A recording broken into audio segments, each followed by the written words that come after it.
প্রত্যেকটি পরিবারের জন্য, মানুষ নয় পরিবার হিসাবে আমরা বাংলাদেশে কতগুলো পরিবার আছে সেই পরিবারগুলোকে আমরা নির্দিষ্ট করব এবং প্রতি পরিবারকে আমরা রাষ্ট্রের পক্ষ থেকে একটি ফ্যামিলি কার্ড দিব। কি কার্ড? ফ্যামিলি কার্ড দিব। এখন জিজ্ঞেস করতে পারেন এই ফ্যামিলি কার্ডটি কি? এই ফ্যামিলি কার্ডটি হবে সেই পরিবারের মায়ের নামে বা সেই পরিবারের যে গৃহিণী থাকবেন তার নামে এই ফ্যামিলি কার্ডটি হবে।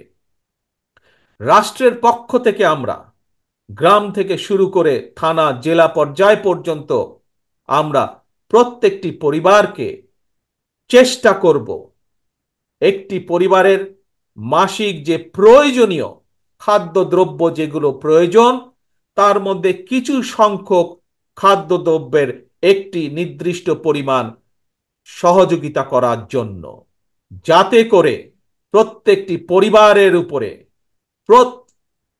যাতে করে প্রত্যেকটি পরিবার মাস শেষে রাষ্ট্রের এই সহযোগিতা পেলে কিছুটা হলেও তাদের স্বস্তি বোধ হয়, কিছুটা হলেও তারা নিজেদের নিজেদের যে সেভিংস, নিজেদের যে সঞ্চয় সেটির পরিমাণ বৃদ্ধি করতে সক্ষম হয়।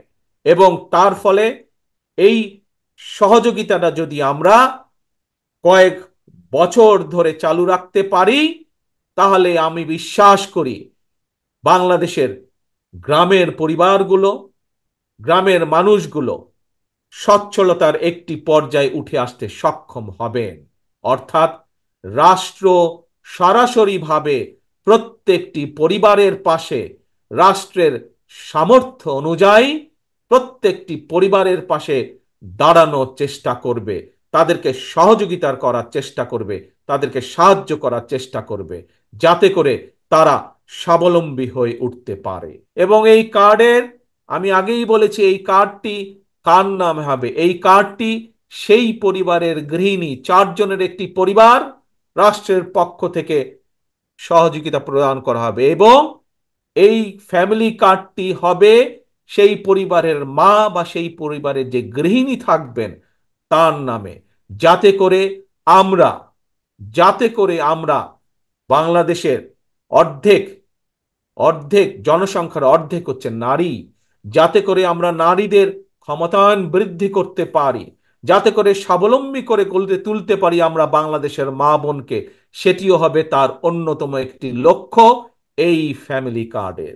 আমরা বাংলাদেশের মানুষকে স্বাবলম্বীভাবে গড়ে তুলতে চাই অর্থনৈতিকভাবে।